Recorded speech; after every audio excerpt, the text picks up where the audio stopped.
नमस्कार। Hindi dictation YouTube channel पर आप सभी का स्वागत है। रेडी हो जाइए 3 सेकंड्स में डिक्टेशन लिखने के लिए। देश में रेल सेवाओं के आधुनिकीकरण और उसे बेहतर बनाने के लगातार प्रयासों के बीच अगर हादसों की रफ्तार पर लगाम नहीं लग पा रही है तो निश्चित रूप से यह चिंता की बात है। हालांकि कई स्तरों पर सुधार की वजह से रेल दुर्घटनाओं में कमी दर्ज की जा रही है, लेकिन अब भी ऐसे हालात बने हुए हैं जिसमें बालासोर हादसे जैसी त्रासद घटना सामने आ जाती है। इसके अलावा देश भर में रेल पटरियों पर छोटे बड़े हादसे अक्सर होते रहते हैं। लोकसभा में एक प्रश्न के उत्तर में सरकार ने यह जानकारी दी कि 2014 से 2023 के दौरान हर वर्ष औसतन 71 रेल दुर्घटनाएं हुईं। यह स्थिति तब है जब सरकार की ओर से रेल सेवाओं में बेहतरी के लिए आधुनिक और तकनीकी पहलू से हर स्तर पर काम करने का दावा किया गया और सुविधाओं से लेकर रफ्तार तक के मामले में नए मानक गढ़ने का भरोसा दिया गया।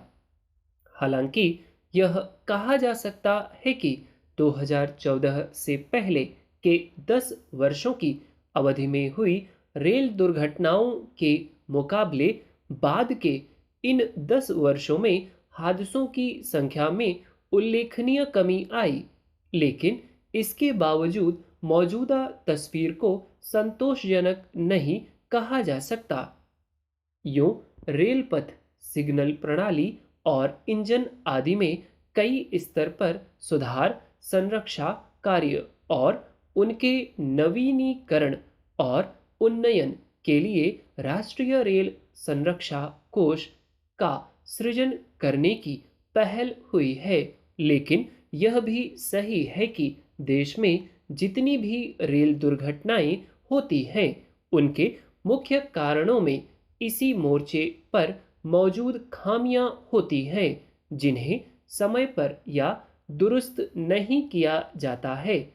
सरकार की ओर से दी गई जानकारी के मुताबिक मानवीय विफलताओं के कारण होने वाली दुर्घटनाओं को समाप्त करने के लिए इस साल मई तक 6,427 रेलवे स्टेशनों पर सिग्नल और पॉइंट के विकेंद्रीकरण परिचालन वाली इलेक्ट्रिकल और इलेक्ट्रॉनिक इंटरलॉकिंग प्रणाली की व्यवस्था की गई है।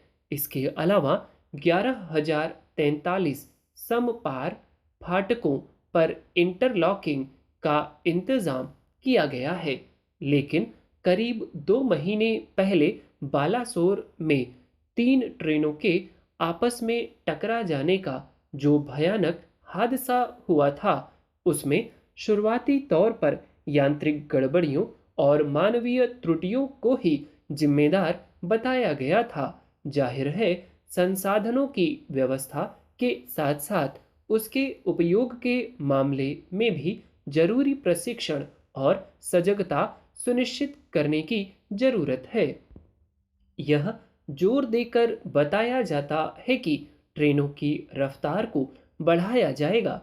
कई मामले में ऐसा संभव भी हो सका है, लेकिन यह पहलू भी ध्यान रखने की जरूरत है कि पटरियों की गुणवत्ता और आयु के मुताबिक उस पर बोझ हादसों की स्थितियों को प्रभावित करते हैं।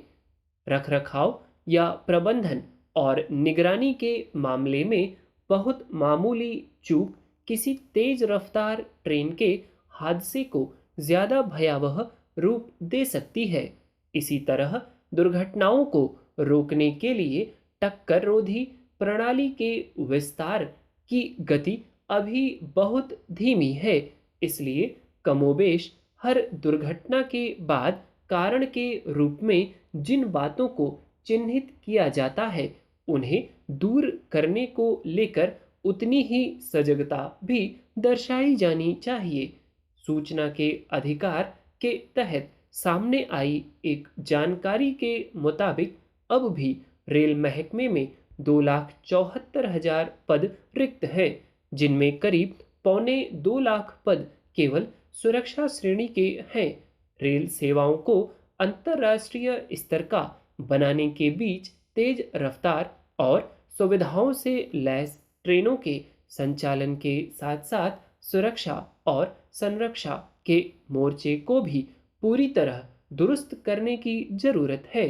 अन्यथा हर साल इतनी तादाद में होने वाले हादसे रेलवे के आधुनिकीकरण के सामने एक बड़ी चुनौती बने रहेंगे।